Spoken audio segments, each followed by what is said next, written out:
she only talked to one local reporter. Welcome. We appreciate you guys coming here. For over 2 days, nothing was off limits. Little did I know, I'd reconnect with someone I had dated nearly 20 years earlier, and then he would be tragically killed, murdered, and I've been framed for it. Karen Reed, one-on-one. If John was beaten up and attacked in that house, who did it?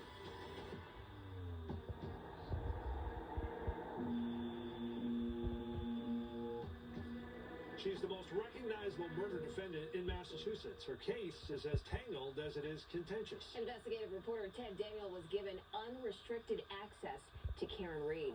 Ted takes us behind the scenes on the road to a retrial. We spent several hours with Karen Reed over 2 days, with and without her attorneys.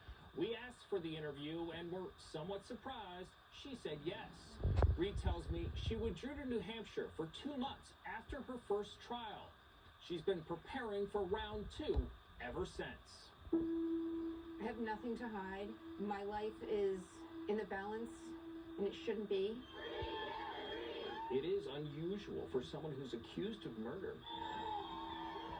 to do this interview or others. I've seen the more information the public has, the more they understand what we already know. Good to see you. We first met Karen Reed at a hotel in the Seaport.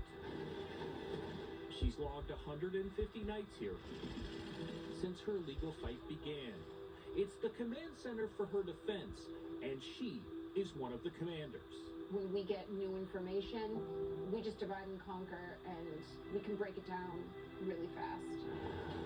On the road, we drove by the financial services firm where she worked for 15 years before her arrest. Little did I know, I'd reconnect with someone I had dated nearly 20 years earlier, and then he would be tragically killed, murdered, and I've been framed for it.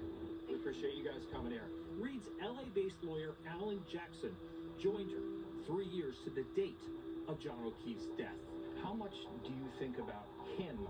I think about him in terms of his final days, his final weeks. I mean, we have his cell phone, which a cell phone to anyone is like a diary. The time that I spent with John, 2 years, it's now been 3 since he's gone. And I have very mixed feelings, you know, when I look back on John, because I see a lot of poor decisions that were all precursors to his death. Poor decisions by whom? By both of us. Just drinking, being around the wrong people is chief among them. Reed admits drinking in the hours before O'Keefe was found unresponsive outside 34 Fairview Road in Canton. She just repeated the phrase over and over again, I hit him, I hit him. Multiple first responders testified that Reed initially said herself she hit O'Keefe with her SUV. Reed says she only questioned if she could have hit him. Yeah, I went through every possibility. He was near the road, and he was dying. And I didn't think he was purposely put in that place.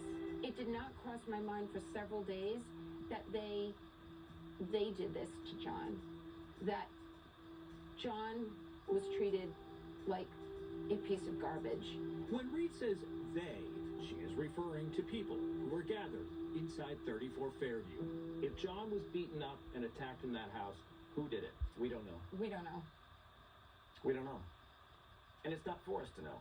Somebody other than Karen is responsible for that, for the killing of John.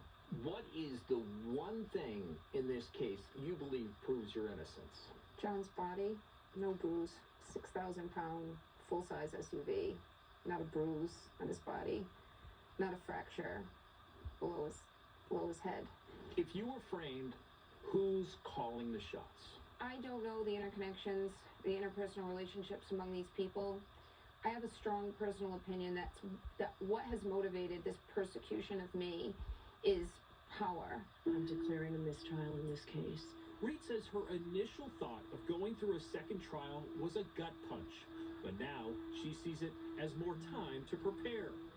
She's talking now.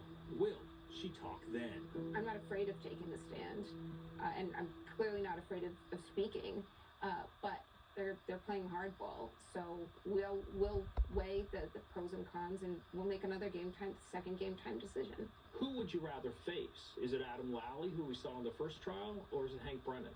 I don't care who I face. I have the truth. I have the best attorneys. Do your worst. One of the possible outcomes here could be a conviction. That could be prison time. How much have you thought about that? I think about it every day, about prison time, and it doesn't frighten me the way it did 3 years ago.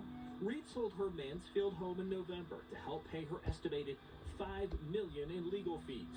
She lives with her parents, who are part of an inner circle that numbers about 10. Supporters have donated $750,000 to her defense fund. And she says people routinely pick up her meals. I don't know the last time I've done anything but tip a waiter. And that generosity, that's all helping fuel this. It helps me spiritually. It helps me financially. She's well aware not everyone has her back. John O'Keefe's family is convinced she's a killer and have filed a wrongful death lawsuit against her. Do you feel the presence of the O'Keefe family behind you in court? Honestly, I almost look through them. Paul sitting there doesn't impact me. It doesn't bother me. That's John's brother. They've attempted to send me messages, and as soon as I see the name comes up, I just delete it. Online, Reed is bombarded by love and hate. Yes, she pays attention. This case has become your identity. Is that for the rest of your life? Or will one day you just want to put it all behind you? I don't think I can, even if I wanted to. And I'm okay with that. We asked the Norfolk DA's office if we could profile and interview Special Prosecutor Hank Brennan. That request was declined. I'm Ted Daniel for your local station, Boston 25 News. We have more of Ted's one-on-one with Karen Reed coming up in 30 minutes. Reed and her attorney talk about the federal probe into the O'Keefe murder investigation and how it fueled their defense.